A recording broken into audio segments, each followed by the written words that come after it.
بسم الله الرحمن الرحیم.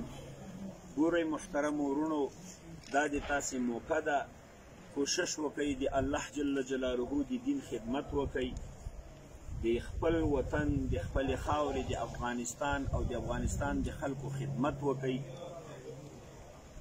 هیڅ چا سره به بده رویه نه کوئ، بد سلوک به نه کوئ، په میړانه په شهامت هم لکه دا څرنګه چې د الله جل جلاله په فضل او مهربانۍ سره دا دنیا کفري دنیا ماته کړله، دغه شان اوس د خدمت ته بډې راونغاړئ د وطن او د دین د خدمت ته بډې راوغاړئ. موږ په تاسې باندې افتخار کوو، موږ په تاسې باندې ویاړو.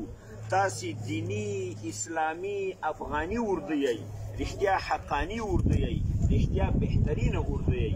موږ به دعا درته کوو، موږ هم په څنګ کې ولاړ یو، خدمت در سره کوو د دې وطن په خاطر باندې، د دې خاورې په خاطر باندې.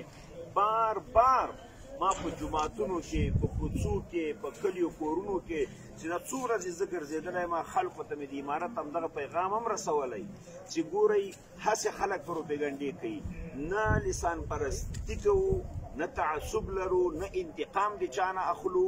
معافي ده، مکمل معافي ده، خو خلک باید د معافي نه فایده واخلي.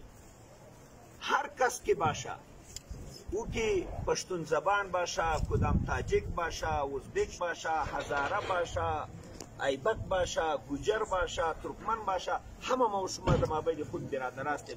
فقط که مسلمان باشه، این کلمه میخونه که لا اله الا الله محمد رسول الله. برادرای ما و شما در سر شانه افتخار میکنیم. خیر ببینین، خوش باشین، به شهامت باشین. وقت نماز جمعه است، ما و شما میریم نماز جمعه. صحیح شد؟ سلام.